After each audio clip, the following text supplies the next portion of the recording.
আজকে মনে হয় হাঁস পাবোই না। দিনে মোটে একটি হাঁস ধরা কোনো ব্যাপারই না। তার চেয়ে যদি একেবারে এক ঝাঁক হাঁস ধরতে পারি তবেই না বাহাদুরি। আলি, বড় সড়ো একটা ফাঁদ বানা, যাতে একেবারেই অনেকগুলো বুনো হাঁসের ঝাঁক ধরতে পারি।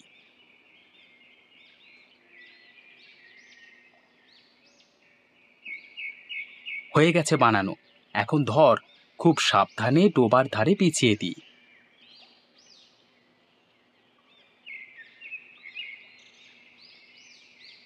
দেখেছিস আলি, কতগুলো বুনো হাঁস ফাঁদে পড়েছে। সন্ধ্যা পর্যন্ত এখানে অপেক্ষা করতে হবে। চারিদিকে অন্ধকার হলে তারপর বাড়ি ফিরবো। আলি, হাঁসগুলো তো ঘরে আটকে রাখলাম। এত বৃষ্টিতে এখন তো আর এক ঝাঁক হাঁস নিয়ে বাজারে যেতে পারবো না। ভাবিস না, বৃষ্টি একটু কমলেই আমি বাজারের দিকে যাব। এখন এক কাজ করা যাক, একটা হাঁস তুই আজকে রান্না করে ফেল, সাথে করবি খিচুড়ি। দুই ভাই আজকে আয়েশ করে খাবো। গতকাল তো অনেক ধকল গেল আমাদের। তা আর বলতে, আজকে তো জবরদস্ত একটা খানা পিনা হতেই হবে। আমাদের দিন তো গেল, সন্ধে হলো, এখনো পাড়ি দিতে বাকি, অনেক কিছুই রয়ে গেল।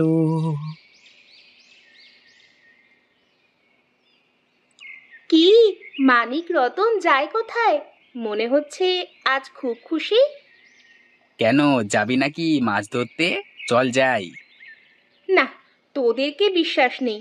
কখন আবার পানিতে ফেলে দিবি, নাইলে হাটে নিয়ে বিক্রি করে দিবি।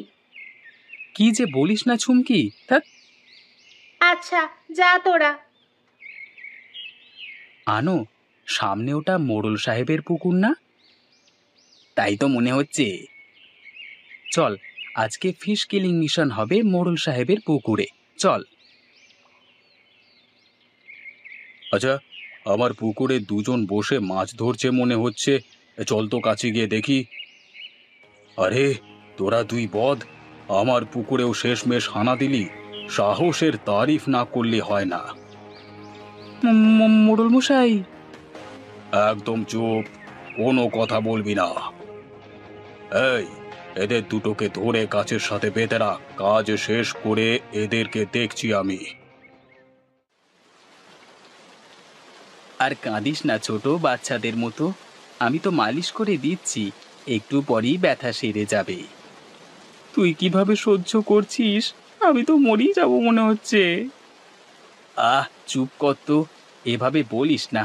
আমি গরম পানি করে আনছি, গরম পানির সেঁক দিলে আরাম পাবি। প্রতিদিন যেভাবে বৃষ্টি হচ্ছে, এবছর মনে হয় বন্যা হবে। আমারও তাই মনে হচ্ছে রে।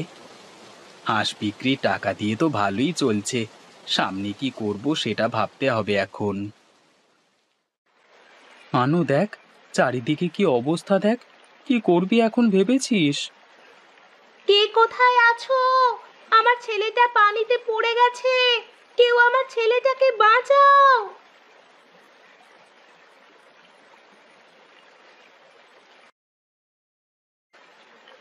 আনু, দুদিন তো উপোস করেই কাটালাম, এভাবে তো আর চলা যাবে না। দেখ তো, নারকেল গাছে মনে হয় অনেক নারকেল হয়েছে, তুই পেরে আন। হ্যাঁ, ভালো কথা বলেছিস তো, আমি এক্ষুনি উঠছি।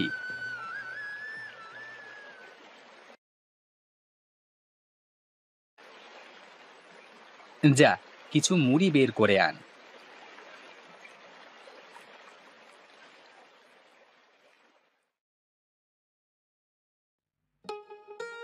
আচ্ছা, এসবের শেষ কোথায়? আমার তো আর ভালো লাগছে না। ভালো না লাগলেই বা কি করবি এখন? আশেপাশে গিয়ে দেখি কোনো একটা ব্যবস্থা করা যায় কি না। আমাদের তো নৌকাও নেই, যাবি কিভাবে? তাছাড়া বন্যায় এখন চারিদিকে সাপখোপের প্রাদুর্ভাবও দেখা দিয়েছে। এ তো দেখছি আরো মহা দুর্যোগ ঘনিয়ে আসছে। না, আমি তো আর সহ্য করতে পারছি না এসব। আহ, কেন এভাবে অস্থির হয়ে যাচ্ছিস?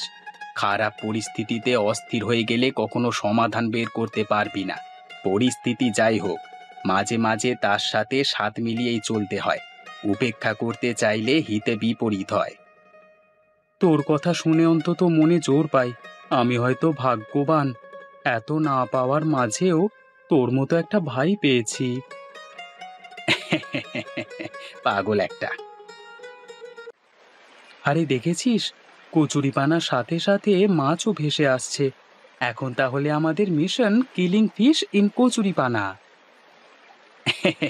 ভালো বলেছিস। যা যা, ঘর থেকে মাছ ধরবার জালটা নিয়ে আয়।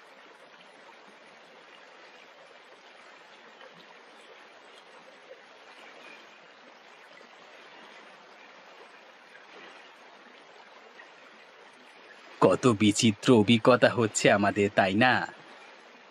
হ্যাঁ, তবে আমি তোর কথায় এখন আর ওসব কিছুতে মন খারাপ করি না, বরং সব কিছুতে মন ভালো হওয়ার, আনন্দে থাকবার উপায় খুঁজি। যাক, খুব ভালো কথা। তা আজ কি পেয়েছি আনন্দ করবার? এই যে তুই মাছ কাটছিস, আর আমি এই মাছগুলোকে ধুয়ে বেশি বেশি করে মশলা দিয়ে ঝাল ঝাল করে উনুনে দিয়ে পুড়িয়ে পোড়া মাছ খাবো। আহা, দারুণ বুদ্ধি। এই নে, মাছগুলো ধুয়ে তোর কাজটা শুরু কর। কাটা শেষ আমার। চল না, কালকে কলা গাছের একটা ভেলা বানিয়ে গ্রাম গ্রাম ঘুরে আসি। কার কি অবস্থা একবার জেনে আসি। আমাদের দিন তো একরকম চলে যাচ্ছে।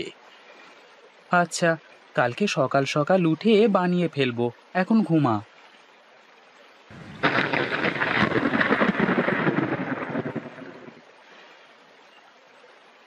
আলি, তুই কি মোড়ল মশাইয়ের বইয়ের কান্না শুনতে পাচ্ছিস? পাচ্ছি। চল তো গিয়ে দেখি কোনো বিপদ হলো কি না। তুই কি আগের সব কথা ভুলে গেছিস? না, সেসব কথা পরে হবে, আগে চল। কোনো দিন ভাবিনি আমাদের সন্তানদের না খেয়ে থাকতে হবে। আমাদের তো টাকার কোনো অভাব নেই, কিন্তু আজ এই বিপদের দিনে টাকা তো কোনো কাজে আসছে না। এই বিপদে চাকর বাকর সবাই তাদের পরিবারের কাছে চলে গেছে। তা না হলে একটা না একটা ব্যবস্থা করা যেত। আমার সন্তানেরা না খেয়ে আছে, সেটা দেখে কি আমার কষ্ট হচ্ছে না? তাহলে কেন কিছু করছো না? কেন হাত গুটিয়ে বসে আছো? চল আলি, এখন বাড়ি যাই, তোর সাথে কথা আছে। আরে দেখ দেখ, মোড়ল মশাইয়ের আঙিনায় মাছের অভাব নেই। চল, খাওয়ার জন্য কিছু মাছ ধরে নিয়ে যাই। আহা হা হা, তোকে বললাম না বাড়ি চল, কথা আছে। আলি, তুই কি দেখেছিস মোড়ল মশাইয়ের বাচ্চাগুলোর কি অবস্থা? কদিন ধরে না খেয়ে আছে কে জানে। আমরা দুই ভাই তো বলেছিলাম এখন থেকে সব দুঃখের মাঝেও আনন্দ খুঁজে পাবার চেষ্টা করব। এখন তুই বল, কি করা যায়? মোড়ল মশাই টাকা আছে, কিন্তু কোনো লোক বল নেই, তাই একা উনি কিছু করতে পারবেন না। আচ্ছা, আমরা যদি লুকিয়ে লুকিয়ে ওনার উঠানের মাছ ধরে ওনার ঘরের সামনে রেখে দিয়ে আসি প্রতিদিন, তাহলে কেমন হবে? এটা একটা ভালো কথা বলেছিস তুই। ডুব সাঁতার দিয়ে এই কাজটা করব। তাছাড়া উঠানে তো অনেক কচুরিপানাও আছে, আমাদেরকে দেখা যাবে না। তাহলে আর দেরি করা যাবে না, এক্ষুনি চল। বাচ্চাগুলোর দিকে তাকানো যাচ্ছে না।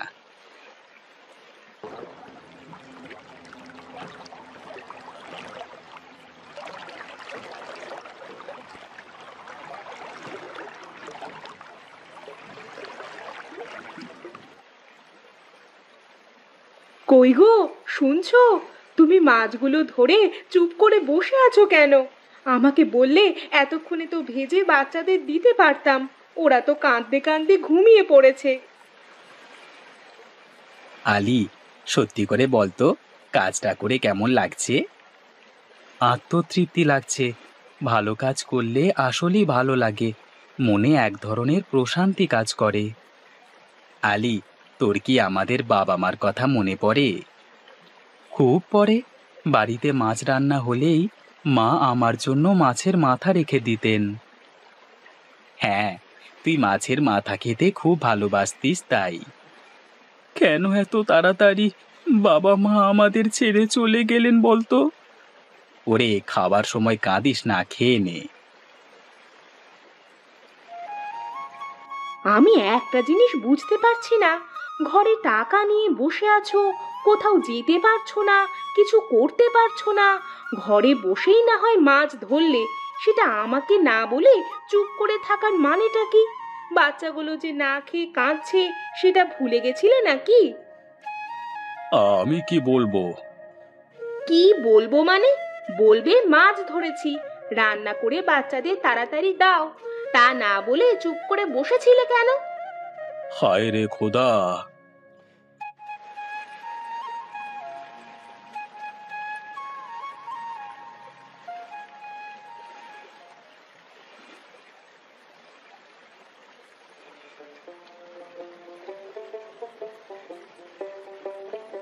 আরে তুমি কি আমার সাথে মশকরা শুরু করলে নাকি? প্রতিদিন মাছ ধরে এভাবে রেখে দিয়ে চুপ করে বসে থাকবে ঘরে, আর আমি বারান্দায় যখন আসবো তখন দেখবো, আর তখন কেটে ধুয়ে রান্না বসাবো। বলি এখন কি রসিকতা করার সময়? গিন্নি, কি বলছো? আমি তো কিছুই বুঝতে পারছি না। তোমার মতো লোকের সাথে কথা বলতেও আমার বাঁধছে। এসব কি হচ্ছে? আজকে আমি বারান্দায় লুকিয়ে থেকে দেখবো ব্যাপারটা কি। আনু, আলী, তোরা? জি মোড়ল মশাই। পানি থেকে উঠে ঘরে আয়।